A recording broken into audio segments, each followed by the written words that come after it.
Highways Lakshith 3 సంవత్సరాల బాబు లింగోజిపల్లిలో వచ్చేసి తప్పిపోయాడు. పక్కన ఉన్నటువంటి సూరపల్లె అక్కడ శవమై దొరుకున్నాడు పాపం. దెన్ పోలీసులు వచ్చేసి ఏమన్నారు, ఆ పిల్లాడే తప్పిపోయి అడవిలోకి వచ్చి పడిపోయాడు అన్నారు. మనం మాట్లాడుకున్నప్పుడు ఇంపాసిబుల్, అది ఎవరు ఆ పిల్లని పట్టుకెళ్ళిపోయారని చెప్పేసి అనుకున్నాం. ఇప్పుడు ఐసిడిఎస్ ప్రాజెక్ట్ డైరెక్టర్ని ఆడికి పంపించారు, సువర్ణ. వాళ్ళు చెక్ చేసి అంగన్వాడీ కార్యకర్తలదే బాధ్యత అన్నారు. ముందైనా ఇకనైనా ఎప్పుడైనా అంగన్వాడీ కార్యకర్తలదే బాధ్యత.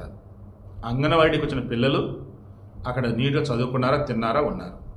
అంగన్వాడీకి వచ్చిన పిల్లలు వాళ్ళ ఇంటికి వెళ్ళే వరకు బాధ్యత అంగన్వాడీ కార్యకర్తలది. అంగన్వాడీ కార్యకర్తలైన టీచర్లని హెల్పర్లైన.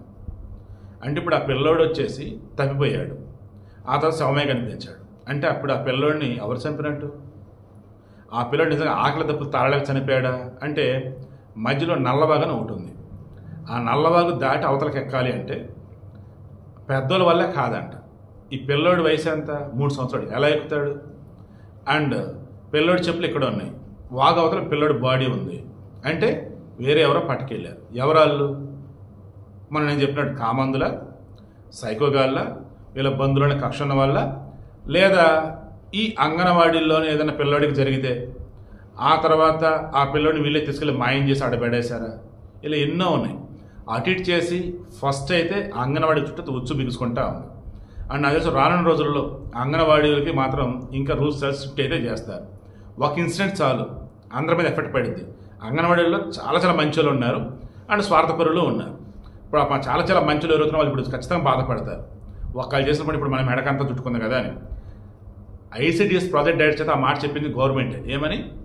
అంగన్వాడీకి వచ్చే పిల్లల యొక్క పూర్తి బాధ్యత అంగన్వాడీలది. ఎందుకు చెప్పించారంటే ఈ లక్షిత్ విషయంలో ఎవరు దొరకకపోతే అంగన్వాడీలకే శిక్ష వేస్తారు. లేదు ఎవరు తప్పిస్తే 2 దొరికిందంటే వాళ్ళకి గట్టిగానే వేస్తారు. బట్ లక్షిత్ అయితే ఐఎమ్ షూర్ అది హత్య తప్ప సహజ మరణం అయితే కాదు. పోస్ట్ మార్టం ఇన్-డెప్త్ రిపోర్ట్ నాకు తెలిసి ఇంకా అయితే రాలేదు. మరి వచ్చినా సరే మరి పోలీసులో ఉన్న పేరెంట్స్తో మాట్లాడి ఆపున్నారా? లేదు అన్నప్పుడు మరి ఏం జరుగుతుంది ఏంటి? మీకు ఆ ఏరియాలో ఉన్న వాళ్ళకి ఏదైనా వివరాలు చేస్తే ఖచ్చితంగా కామెంట్లో తెలియచేయండి.